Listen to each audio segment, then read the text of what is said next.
Welcome to Self-Care Sunday. I am so happy to be here with you.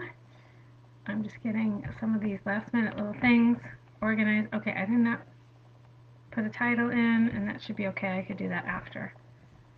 Okay, hello. I hope you're having a great weekend. This weather is so beautiful right now. I can't wait to get outside. Usually I'm in my baseball hat and hiking and gardening, but I had like a real chill morning and kind of laid in bed for a while. And I don't know, that's what I was feeling. It's starting to feel very fallish. I actually found a leaf this morning that was changed. The colors were changed. Now, granted, I'm on the top of the mountain and everything happens a little bit earlier, depending on where you are in the world. But um, yeah, we're starting to get those cool, crisp nights, and I really love it. I don't like what comes after fall, but I really enjoy fall, autumn, whatever you want to call it.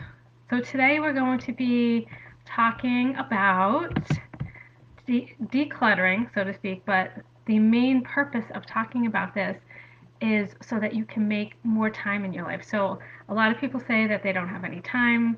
I don't have time to do that.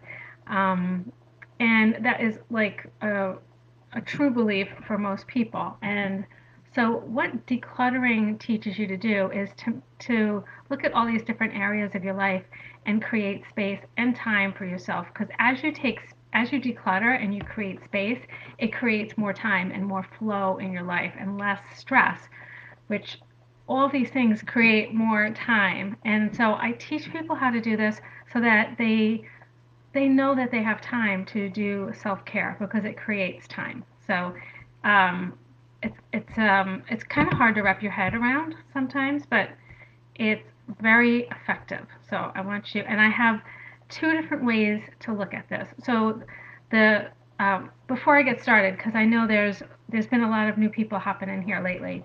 My name is Tina Stinson. I am a health life coach and a culinary nutrition educator, and I come here every week live talking about deep level self-care practices. And there's 11 different practices. I'm just adding one.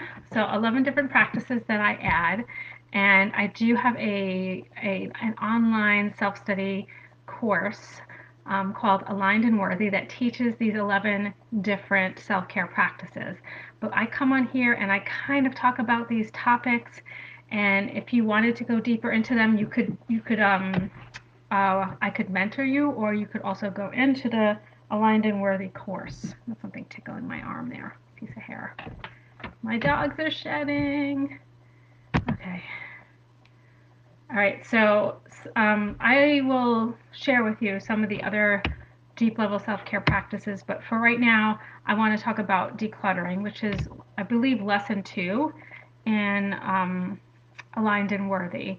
And I talk about decluttering the mind, decluttering your space, which is what most people are very familiar with, and decluttering your processes. And when I go into decluttering the mind, I talk about um, a couple of the different spaces that I talk about are handling um, relationships that have troubles within them, because when you don't handle some differences that you have in some of your relationships, you continuously think about it. So you might have had an argument with somebody. It might have been something even really small, like one of your friends texted you and you forgot to text back, and now you're feeling bad and you've been thinking about it for a damn week, and it's been like looping in your head and going around. It could be something as small as that, or it could be someone that you have a really big disagreement with, maybe like a lifetime disagreement with, and you want to kind of resolve that because you want to stop thinking about it and dwelling on it. So decluttering the mind could be that, and it could also be not taking care of things that you need to do. So things that you don't like to do, and I always call these things the things I put them on my shit list because I don't like doing them. So things like calling the bank about an unknown charge, um, making that doctor's appointment. Um, I don't know. There's plenty of things that. I got something on my arm. There's a lot of different things that we don't like doing, and for different people it could be different things. And I talk about really kind of zoning in on those things and taking care of them right away, kind of like the eat the frog kind of concept. for those of you who have read that book. Like just get it over with so that you're not thinking about it. Because the way it looks when you don't take care of it right away is, um, so say it's that doctor's appointment that you know you have to make. So you have to make an appointment for your mammogram and you hate doing it because it's a torturous procedure. I can't believe they haven't come up with anything better yet. I really can't. Like basically, they're squashing your boob like a pancake. Like it's just so unpleasant. So I'm getting too distracted here. But anyway, so you just keep putting off that appointment.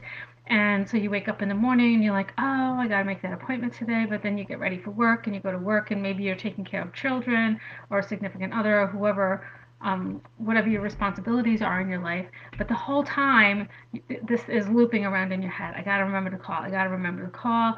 It's bad. I'm like 6 months overdue. These are the things that are going in your head. What if I have breast cancer? I have to take care of this. I have to take care of myself. I can't put it off any longer. Blah, blah, blah, blah, blah. So you have this like voice that's talking in your head and it's just looping and looping and looping. And then you go to work and you get distracted. And then before you know it, it's the end of the day and you're coming home and you're getting ready to lay down in bed at night and you think, oh, geez, I forgot to call the doctor and make that appointment. Oh my God, what is wrong with me? And then you start beating yourself up. Okay, so think of all the things that are going on right now. You're spending all this time thinking about this. This is brain power. This is stress. So what does that do? That makes you tired. Okay, so your brain uses like the most energy in your body. So like when these things are going looping in your head, I call it a stress loop. It's taking your energy away and you're spending wasted time. So this is when we're going into like creating that time thing. The same thing with those unwanted relationships. It's doing the same thing. It's stressing you, it's making you tired, and it's taking up time. And it's taking up that brain space that you could be using creatively, doing like better things with that. You could be doing better things at that time, right? And I think you could agree with me that there could be a lot better things that you could be doing with that time. And this will continue to loop. And you might even spend some time writing it down on a list, and you know, putting more effort into it. But the key really is to just handle it immediately. And one of the ways I started really getting myself to do this was creating an appointment with myself to handle my shit list once a week. And depending on the type of things that you have, um, it could even be once a month. But what happens is when you start handling these things, a lot of these things have been sitting there in the depths of your mind for months, maybe even longer, and then you handle it and then it's gone, and it might not be something that comes up for a really long time. So after you like initially go through the first couple of weeks of your shit list, eventually you're not going to have a lot of stuff there. You're going to be handling things, and some of the things on that shit list could be resolving that relationship. Okay, I gotta call that person. What's the next step? How can I move this forward? Do I need to like spend less time with this person and kind of move away from them? Or can I resolve this easy? Like the text message to the friend could just be a very quick phone call. I'm so sorry. I meant to answer you and I just forgot, so I'm just calling to apologize and blah blah blah, whatever. And that could be handled so quickly. Um, and then you get rid of all this stress and this looping in your brain and this energy. You get this energy back. So you're reducing stress. You're reducing any type of anxiety you might have about some of these things, like like a mammogram can make you very anxious, especially if you have a family history of breast cancer or something like that. And so it's a very and I mean, it always has been for me. I don't have a family history, but it's stressful. Like just going through the whole process is stressful. It's really scary. So it's something that we avoid, but the quicker we handle it, the quicker it's out of our head until another 2 years or whatever practice that you have in your life for mammograms. So it's like you could just get rid of it and then stop thinking about it and stressing about it and beating yourself up, right? So these are like ways to declutter the mind. So that's like the mind portion of it. And then we go into space, which is the fun one that everybody loves to do. And that's like going in and cleaning out little areas of your life. And you're probably saying, well, how does this save me time? So let's think about the first one first, the mind. How much time can we really save decluttering the mind? Okay. Well, it's not even just a matter of the time that you save, but it's the energy that you get back. Okay? So even if you're only creating a little bit of time and space for yourself, you have more energy. And the more energy you have, the more things that you could do. And the better you feel while you're doing them. So you're not going to be like in this like, oh, I'm so tired, I have to do this, and then in that kind of mentality. Instead, you're just like feeling good. You don't have like all these little these stressors looping around in your head because you handle it. You're a decluttering badass, right? And obviously, this takes some time to create, and there's different ways you could do this on your own very very easily if you're a structured person and know how to kind of create a new habit. And it's definitely easily done, okay? But if you needed some support, this is something that I could mentor to you too, and you could also get that same support within that boot camp that I have. But the space one, okay, so the space, everybody loves decluttering, right? We love going through our closets, getting rid of clothes. We might not like doing it like in the moment, but like after we do it, it feels so good. So why does that feel good? Why does that feel so good? It's the same way we're cleaning out our mind, we're cleaning out our space. And the more our space is organized and cleaned out, the more everything flows in our life. Everything's easier. And it so it does the same thing as decluttering the mind. It reduces that stress, okay? And it gives you more energy. Everything is smoother in the space. So it's kind of like an energy thing. I mean, it's a visual thing, it's an energy thing. Also, there's different ways to declutter. It could be actual physical space, but it could also be things like your emails, like unsubscribing from certain emails. You know how that just gets cluttered up after a while, right? It could be phone contacts. It could be your social media, like just cleaning out people that you're like, who is that? I don't even know. I see people doing this all the time on Facebook. They're like, for those of you who want to stay in my world, comment on this post. And because they're cleaning out, they're decluttering. And it does feel good to do those things. And it does the same thing as decluttering your mind. It reduces the stress and it gives you better energy. And this actually really creates a lot more time because the more flow that you have in your space, whether it be your home space, your workspace, your car space, any place where you spend time. Some of you might not drive, but any place that you're spending time doing things, when there's a better flow, there's less conflict and while you're doing things.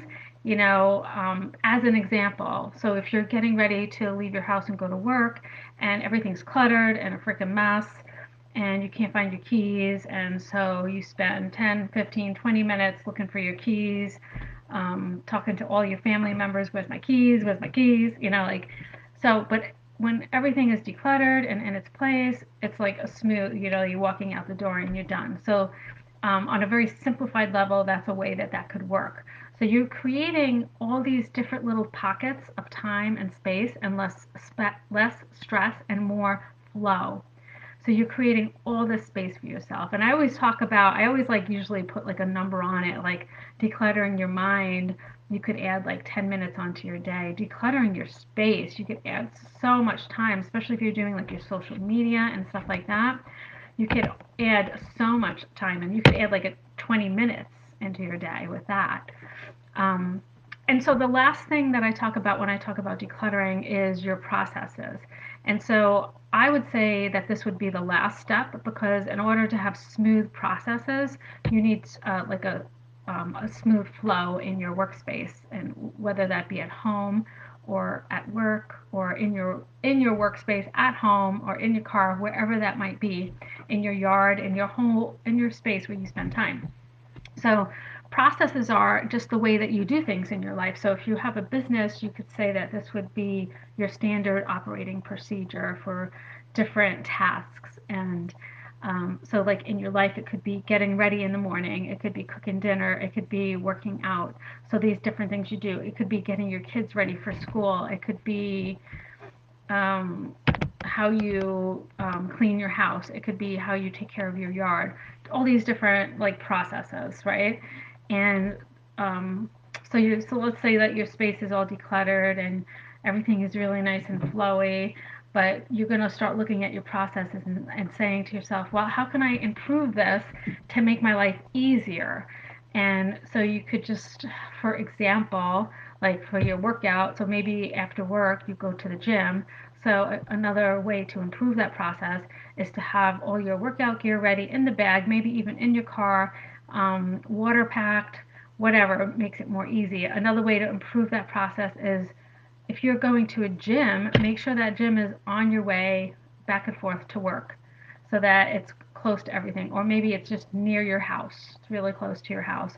So then after you're done working out, you can go right home. It's a quick drive home. So just like improving these processes um, could be really, you could save like another 20 minutes depending on the type of person you are. Like, so some people, some of you might be like super organized and this might have almost no effect. You might maybe just gain like 5 minutes into your day from this. But 5 minutes is 5 minutes. And when you're talking about like 5 minutes in each category, decluttering your mind, your space, and your processes, that's 15 minutes. What could you do in 15 minutes? You could read your book, you can go for a walk, you could do something nice in 15 minutes. So I feel like no matter how wonderfully organized you are, you can add more time into your day by doing these decluttering exercises, which I find very like rewarding and fun. It can be really fun. um, Another thing that you could do with the processes. Oh, my dogs must have heard something. Sometimes I just wonder because I don't hear it. So, okay. Sorry if my dogs start barking. I apologize. I usually put them away, and I don't know what they hear. So I'm sorry about that. I lost my train of thought now. I'm like, oh, looped out. Okay, I'm in processes. Let me try to find my way back to what I was getting into. Um, Processes. I don't know. Maybe it'll come back to me.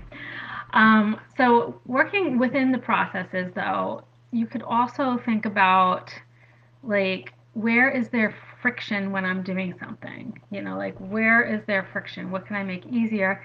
And oh, this is what I was going to say. Another way to make your processes move smoothly is to delegate a little bit. And I know as a woman, sometimes we have trouble delegating stuff because we like it to be done a certain way, or we like to have control over that. And I've completely let go of that at this point, but I used to be more controlling with that. So delegating certain things to make the process just easier for yourself can just release some of that stress and create more time for you.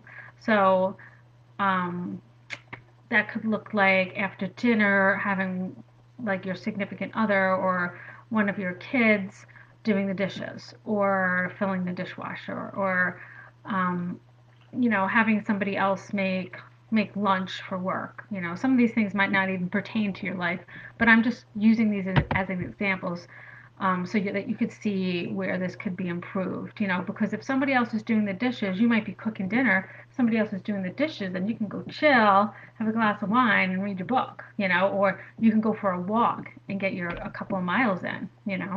So these are definitely ways to create space for yourself. Now, a whole nother way to look at this whole process, and then I'm going to be done with this. So this is, I was trying to make this pretty quick, so I'm doing a good job.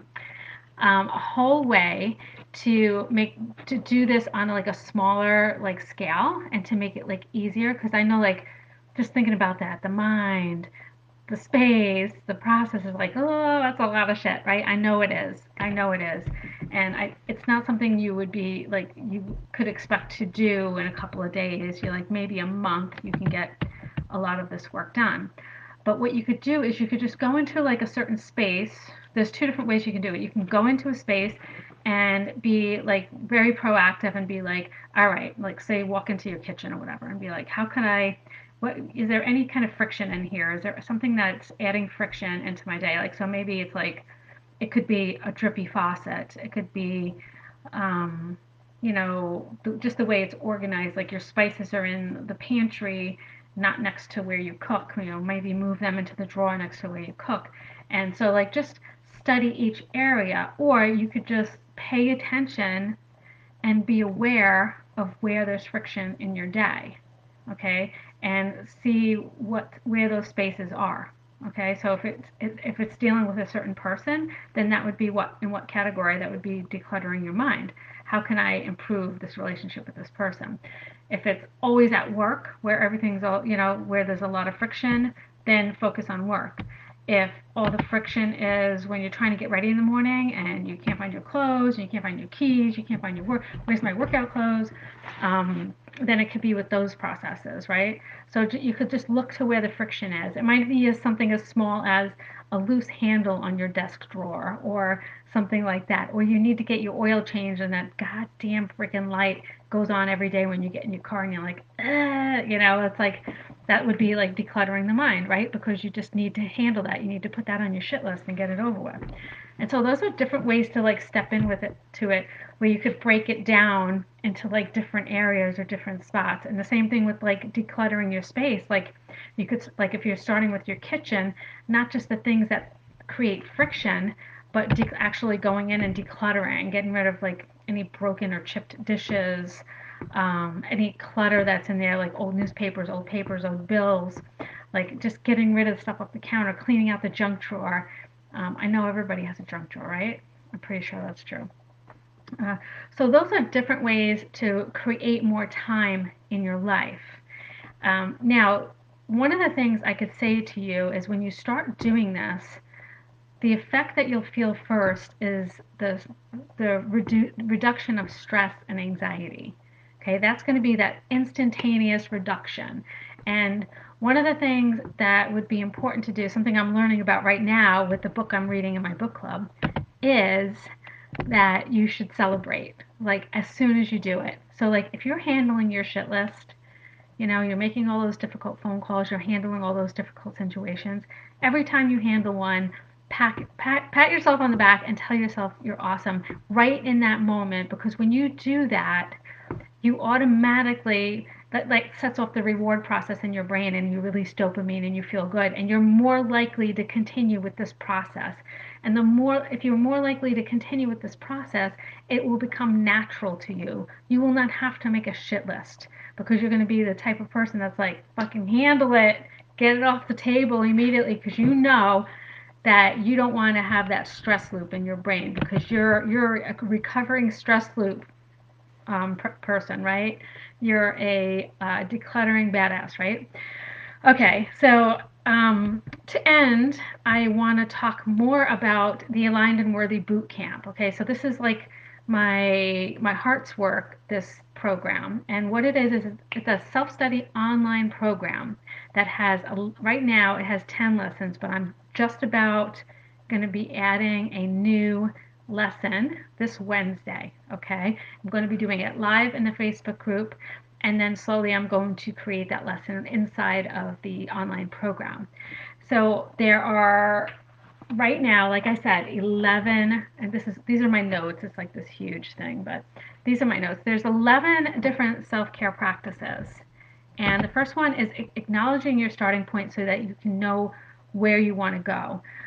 Finding out your why. Why are these things important to me? So that's one. Two, decluttering the mind, space, and processes. Okay, that's number two. Number three, food as your healer. I go into eating real whole food. Number four, self-love. How can we be kinder to ourselves? How can we speak kinder to ourselves? Number five, raising our vibration. So staying in a positive vibration, but not just that, but learning how to handle, and disperse uncomfortable feelings. Okay, it's not about smushing them down and being positive all the time. It's helping them move through your body and processing those feelings, and then being able to get yourself back into a higher vibration. Six, connecting with your intuition, which is really about connecting back to your true self too. Okay. Number seven, reframing your mindset. This is just learning how to reframe your mindset into a more positive. Okay. Um, Eight, finding your personal de-stressors. And goes deeper into learning how to handle those difficult feelings, and I give you tools to do that. Number 9, setting and maintaining boundaries, which is a pretty intense lesson where we really go deeply into learning how to set boundaries and maintain boundaries. And this, my friend, creates a lot of time in your life. And it also reduces stress and anxiety and creates flow and a lot of damn happiness, okay? This helps you reach your goals and your dreams quicker. I also call boundaries the foundation for all like deep level self-care, because without boundaries, it's really hard to be successful with your self-care practices, especially when you're trying to avoid burnout, overwhelm, and reduce that stress and anxiety. Okay. Number 10, daily gratitude. I go over, I kind of go deep into it. I'm going to be adding on to this lesson because the more that I learn, the more I want to share that with you. And so I'll be adding on to this now. And the new one that we're going to be going into this Wednesday. So if you join the program, if you join the boot camp, you can come to the live on Wednesday and join us for this.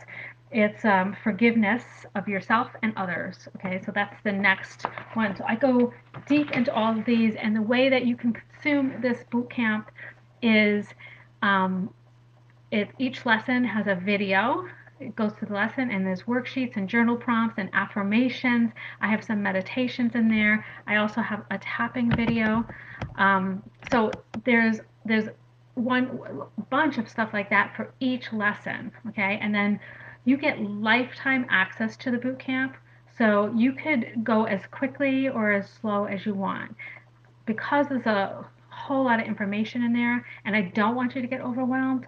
I encourage you to just like dive in and like maybe do one lesson each month. And so eventually there's going to be 12 lessons in there. I have another one coming, and it would be almost like one lesson per year.